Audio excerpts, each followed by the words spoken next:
Then Joshua assembled all the tribes of Israel at Shechem.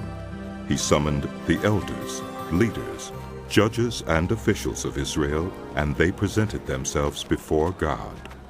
Joshua said to all the people, "This is what the Lord, the God of Israel, says. Long ago, your ancestors, including Terah, the father of Abraham and Nahor, lived beyond the Euphrates River and worshipped other gods. But I took your father Abraham from the land beyond the Euphrates and led him throughout Canaan and gave him many descendants. I gave him Isaac, and to Isaac I gave Jacob and Esau. I assigned the hill country of Seir to Esau, but Jacob and his family went down to Egypt. Then I sent Moses and Aaron, and I afflicted the Egyptians by what I did there, and I brought you out. When I brought your people out of Egypt, you came to the sea, and the Egyptians pursued them with chariots and horsemen as far as the Red Sea. But they cried to the Lord for help, and he put darkness between you and the Egyptians. He brought the sea over them and covered them. You saw with your own eyes what I did to the Egyptians. Then you lived in the wilderness for a long time. I brought you to the land of the Amorites, who lived east of the Jordan. They fought against you, but I gave them into your hands. I destroyed them from before you, and you took possession of their land. When Balak, son of Zippor, the king of Moab, prepared to fight against Israel, he sent for Balaam, son of Beor, to put a curse on you.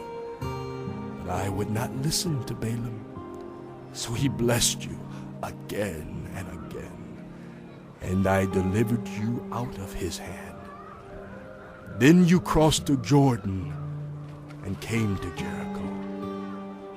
The citizens of Jericho fought against you, as did also the Amorites, Perizzites, Canaanites, Hittites, Girgashites, Hivites, and Jebusites.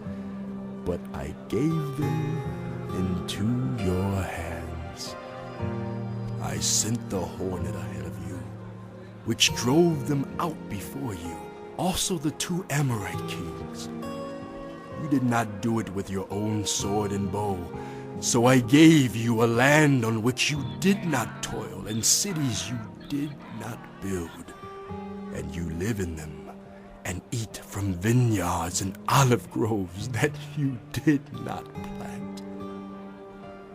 Now, fear the Lord and serve him with all faithfulness.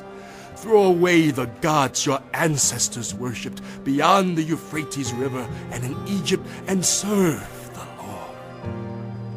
But if serving the Lord seems undesirable to you, then choose for yourselves this day whom you will serve, whether the gods your ancestors served beyond the Euphrates, or the gods of the Amorites in whose land you are living.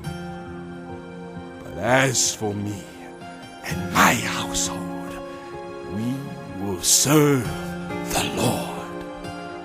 Then the people answered, "Far be it from us to forsake the Lord, to serve other gods. It was the Lord our God himself who brought us and our parents up out of Egypt, from that land of slavery, and performed those great signs before our eyes.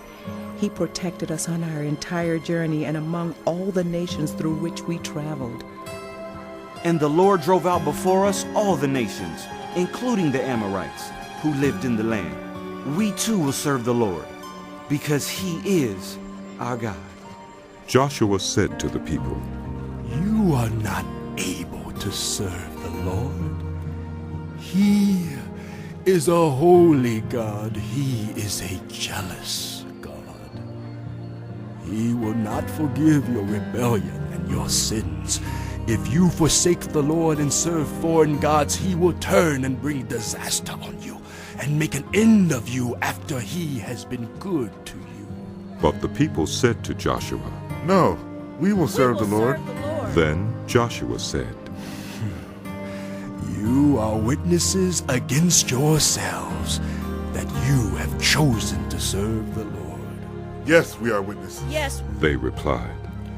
Now then, Said Joshua, throw away the foreign gods that are among you, and yield your hearts to the Lord, the God of Israel.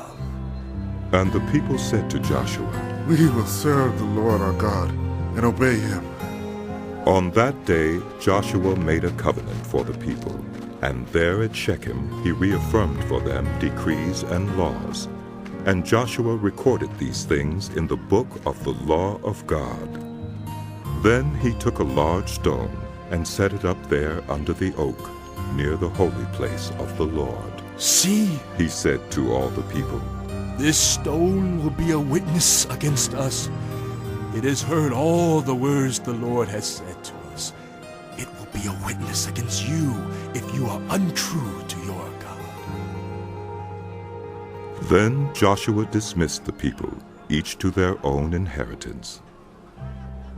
After these things, Joshua, son of Nun, the servant of the Lord, died at the age of 110.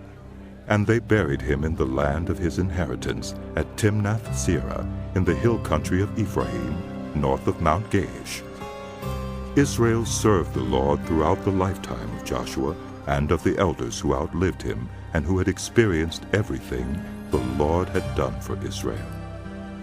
And Joseph's bones, which the Israelites had brought up from Egypt, were buried at Shechem in the tract of land that Jacob bought for 100 pieces of silver from the sons of Hamor, the father of Shechem. This became the inheritance of Joseph's descendants. And Eleazar, son of Aaron, died and was buried at Gibeah, which had been allotted to his son Phinehas, in the hill country of Ephraim.